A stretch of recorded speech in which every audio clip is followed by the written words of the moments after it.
अस्सलाम वालेकुम नाज़रीन, मैं हूं आसिम खान और आप देख रहे हैं BBN चैनल। आइए देखते हैं आज की टॉप 10 न्यूज़।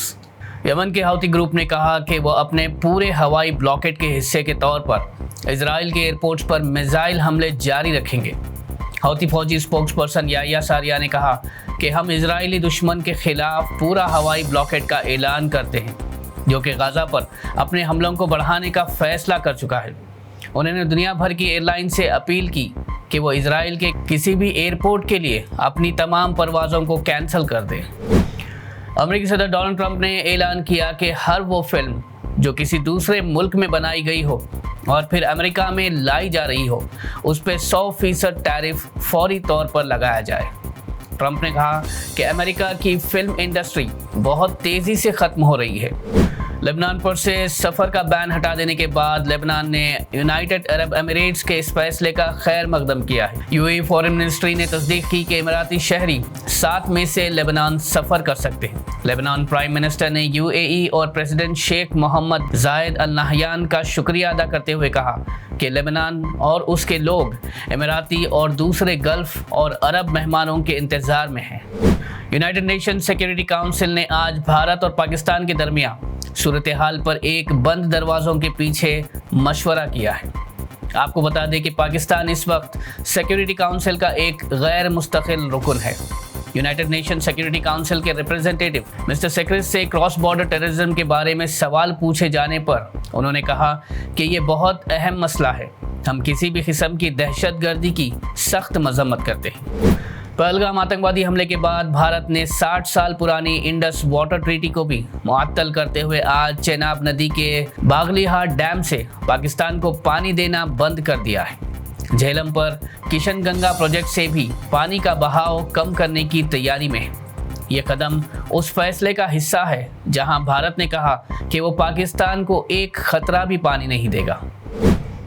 पाकिस्तान के एम्बेसडर ने रशिया के टास न्यूज़ एजेंसी से गुफ्तगू करते हुए कहा कि अगर भारत ने पाकिस्तान पर हमला किया या उसका पानी रोका तो पाकिस्तान पूरी कुव्वत के साथ जवाब देगा। एम्बेसडर मोहम्मद खालिद जमाली ने कहा कि हम किसी भी एग्रेशन का जवाब देने के लिए तैयार हैं। हम अपनी कन्वेंशनल और न्यूक्लियर दोनों ताकतों का इस्तेमाल करेंगे।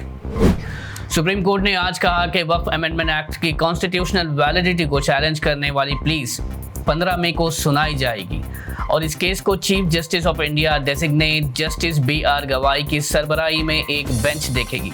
CJI ने कहा कुछ पहलू ऐसे हैं जो सेंटर ने एड्रेस किए हैं, लेकिन उनमें वजाहत की ज़रूरत है। मैं किसी भी फैसले या हुक्म को इस इंटरिम स्टेज पर रिजर्व नहीं करना चाहता। ये केस एक मुनासिब तौर पर जल्द तरीन तारीख पर सुना जाना चाहिए। जमीयत उलमा हिंद के चीफ मौलाना अरशद मदनी ने कहा कि पहलगाम में कत्ल करने वाले दहशतगर्द इंसान नहीं कहला सकते, लेकिन इस वाक़ये के बुनियाद पर तमाम मुसलमानों को निशाना बनाना भी गलत है।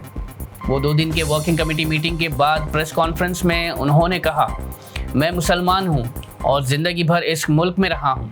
कुछ चीज़ें जो इस वक्त प्रमोट की जा रही है वो देश के लिए ठीक नहीं है।